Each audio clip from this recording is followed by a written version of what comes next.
ഓം ശ്രീ ഗുരുഭ്യോ നമ. അമ്മയുടെ ഭാരത പര്യടന സമയം. യാത്രാമധ്യേ പറ്റിയ സ്ഥലത്ത് വണ്ടികൾ നിർത്തും.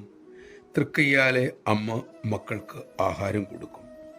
അന്ന് ആഹാരം കൊടുത്തു കഴിഞ്ഞ് രാമു എന്ന 8 വയസ്സുകാരനായ ഒരു കുട്ടിയോട് ചോദിച്ചു, മോനെ, ഈശ്വരൻ എവിടെയാണ്?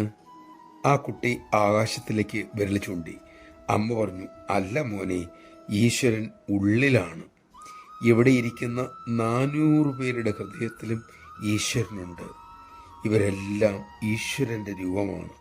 അതുകൊണ്ട് തന്നെ എല്ലാവരെയും നാം നന്നായി സേവിക്കണം. പിന്നെ അമ്മ കുട്ടിയോട് ചോദിച്ചു, ഈശ്വരനെ കുറിച്ചുള്ള മോൻ്റെ ചിന്ത എന്താണ്?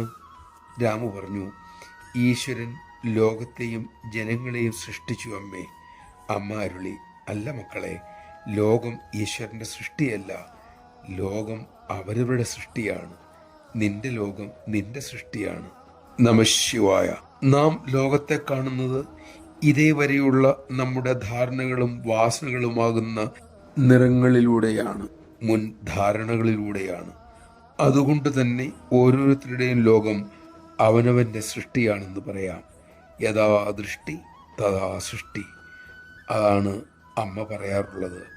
കാഴ്ചയല്ല, കാഴ്ചപ്പാടാണ് മാറ്റേണ്ടത് എന്ന്. നമ്മളുടെ കാഴ്ചപ്പാട് മാറ്റാനുള്ള ശക്തിക്കായി അമ്മയോട് പ്രാർത്ഥിക്കാം.